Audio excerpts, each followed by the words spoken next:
yang layak bagi rumah sakit dan puskesmas yang ada di wilayah. Desakan terhadap pasien. Mau kita salahkan siapa di sini? Kami bukan pihak yang bertugas. Berarti yang bertugas di sini adalah Satgas Covid Aceh Selatan. Ya.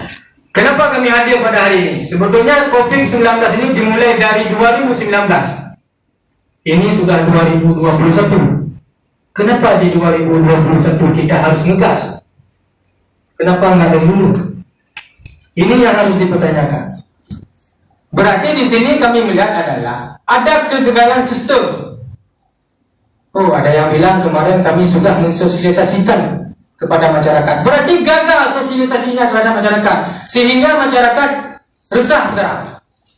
Kami bukan misalnya menebak-nebak, tetapi kami sudah ngecek di lapangan. Kami hadir di sini adalah ini adalah suara dari masyarakat nih yang kami dengarkan. Terutama kami ngecek di Teluk Utara. Tapi kami kemarin sudah berkoordinasi dengan camat Teluk Utara, dan juga kami ada berkoordinasi dengan beberapa camat di sini sekitarnya. Memang sangat meresahkan, sehingga masyarakat ada yang pedagang, malahan beliau menyampaikan jika kami tidak divaksin maka dagangan kami akan ditutup. Nah, di sini mungkin cara penyampaian kita di lapangan adalah tidak sesuai dengan karakter masyarakat kita. Ini salahnya. Seolah-olah mereka menganggap yang kalian bicarakan ini adalah paksaan bagi mereka atau ancaman bagi mereka, sehingga timbul kegelisahan terhadap masyarakat. Kami pada hari ini kami mendengar suara masyarakat. Makanya kami mengajukan kemarin adalah untuk aksi. Tetapi karena mengingat level 3 kami tidak aksi. Tetapi ini alhamdulillah surat dari Mendagri Aceh Selatan sudah berada di level 2. Alhamdulillah. Berarti untuk ke depan kita bisa aksi. Ya. Jadi kami juga berharap kepada Satgas Covid Aceh Selatan untuk di lapangan itu jangan seolah-olah memaksa. Sekarang sudah kita lihat di sekolah-sekolah. Di sekolah-sekolah malahan anak sekolah sudah ketakutan ke sekolah. Jika tidak divaksin tidak boleh sekolah. Ya kan?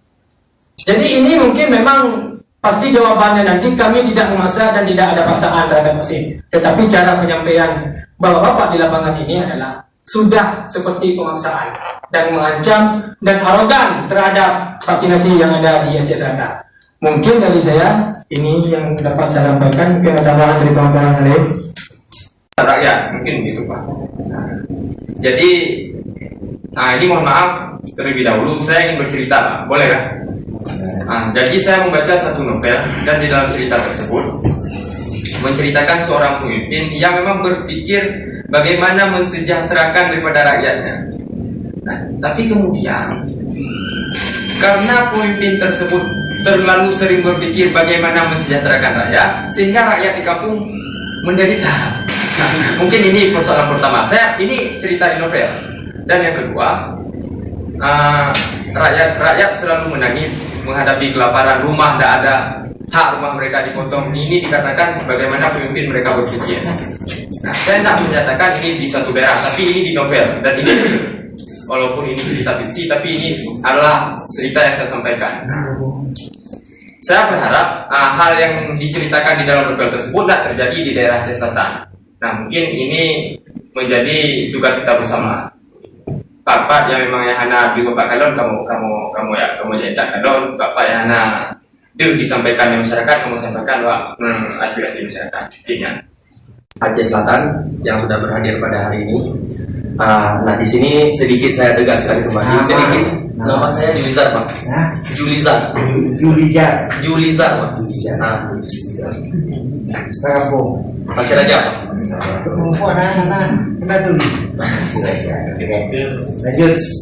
Nah, di sini mungkin saya ulang kaji ataupun menegaskan kembali terkait bahwasanya tadi di pertemuan di pembahasan pertama sebelum break saya mendengar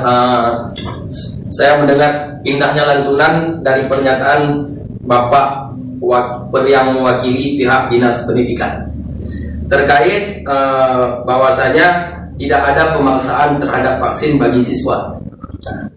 Nah di sini kemudian beliau mengatakan dengan kita sosialisasi sehingga siswa menimbulkan kesadaran untuk divaksin. Nah dari pernyataan itu saya sangat senang. Karena kenapa? Karena saya mendengar di sini bahwasanya tidak ada paksaan.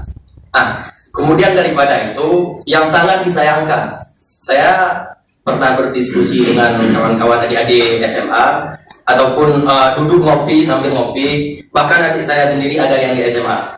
Mereka menyatakan bahwasanya jika mereka tidak divaksin, maka mereka tidak dibolehkan untuk ikut sekolah di dalam lingkungan sekolah. Kemudian mereka mempertanyakan, apakah kami boleh daring? Nah, jawabannya kembali, kami belum bisa menentukan itu. Yang jelasnya kalian tidak boleh sekolah kalau tidak vaksin. Terima kasih. Mungkin dari pernyataan saya ataupun penyampaian saya yang disampaikan oleh adik kami di khususnya wilayah Pasir Raja bisa ditanggapi bagaimana sih Pak, memang benar seperti itu. Nah mungkin saya agak ingin lebih jelas langsung mempertanyakan kepada mungkin hari ini yang ada perwakilannya, perwakilan dari Dinas Pendidikan. Walaupun kami agak sedikit kecewa, mungkin ya apa boleh buat, kami harus terima. Terima kasih. Mungkin perlu Pak. Tetapi sedikit saja Pak, sampai banyak. Oh ya sedikit Pak ya. Hal ini sebenarnya tadi mungkin kelupaan saya sampaikan, bukan hanya di SMA, tapi juga di SMP. Dan alhamdulillah saya punya adik di SMA ada, di SMP ada. Ini yang saya dengar keluhan dari adik saya dan keluhan dari kawan-kawan siswa yang pernah saya ajak dulu untuk ngopi.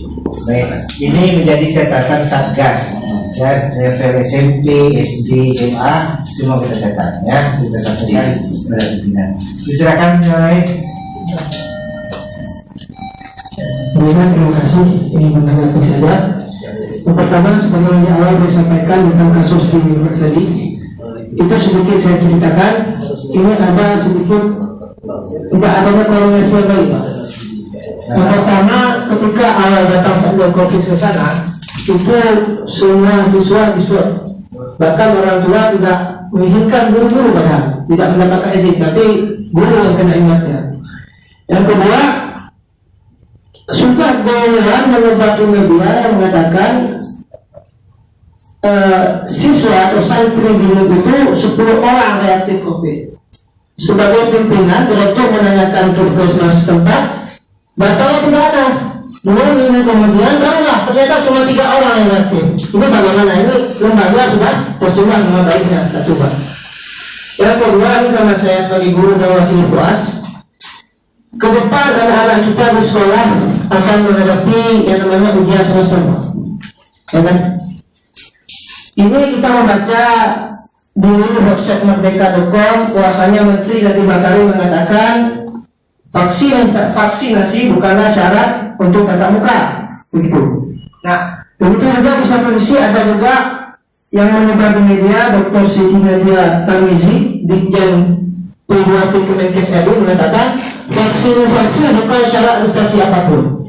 Ini bagaimana di kalangan siswa sebagai sudah masa resah, ditakutkan kalau nggak vaksin nggak bisa ikut ujian.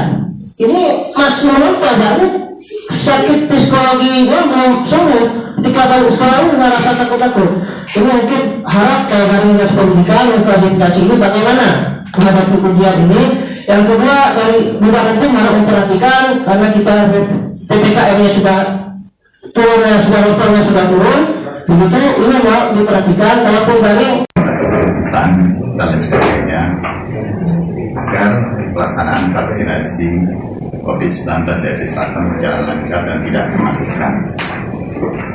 Seperti yang disampaikan oleh saudara saya ini, bahwasanya adik-adik ini menganggap sosialisasi yang dilaksanakan selama ini tidak berhasil.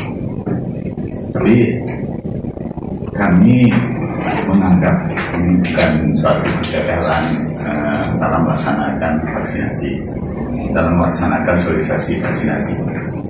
Nah, hari ini juga kita sudah merumuskan bagaimana strategi untuk melaksanakan sosialisasi yang efektif dan terkontrol sehingga tidak meresahkan atau tidak menjadi momok menakutkan bagi masyarakat. Hari ini juga kita sudah duduk bersama MPU dengan Balai POM juga yang acaranya berbarengan dengan acara kita hari ini. Kita wakilkan saja di Polres tadi, mungkin Pak Kasat juga tahu acara yang dilaksanakan hari ini. Ini tentunya untuk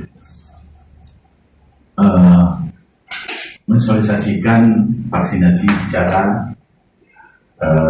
transparan dan secara bidang ilmunya. Kalau memang ini bidang ilmunya MPU akan disampaikan oleh MPU. Nah, kami di Selatan terus melakukan pelaksanaan vaksinasi yang tentunya kita sebelumnya melaksanakan sosialisasi baru melaksanakan vaksinasi. Nah, kenapa sekarang terpikir sama teman-teman vaksinasi ini terkesan memaksa atau terkesan menyasar ke sekolah-sekolah atau adik-adik SMA atau SMP dan pasar-pasar juga. Karena kita hari ini melihat di mana penyebarannya yang banyak. Kenapa kita laksanakan di SMA? Kenapa kita laksanakan di sekolah-sekolah? Karena kita lihat di sana sumber atau banyaknya perkumpulan orang-orang atau adik-adik yang melaksanakan belajar mengajar, sehingga diatur di PPKM level 3 itu kita buat 50-50.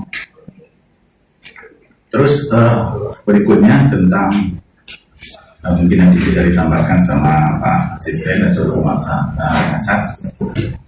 Berikutnya tentang meminta Satgas memberikan data hasil swab yang juga disampaikan. Sebenarnya selama ini kita sudah memberikan data hasil swab itu kepada keluarga inti, baik itu istri maupun suami kalau istrinya yang kena atau anaknya. Sudah kita berikan. Hanya saja kita tidak memberikan apa yang hasil yang keluar dari Balitbangkes. Kita memberikan hasil itu dengan yang bukan keluarga inti itu kita stabilo atau kita blukan, tujuannya supaya tidak menyebar ke masyarakat lainnya, karena ini merupakan privasi atau janji kita tenaga kesehatan untuk kita memberitahu masyarakat luas yang tidak perlu tahu, tidak perlu mereka ketahui. Terus berikutnya masalah fasilitas atau rumah sakit.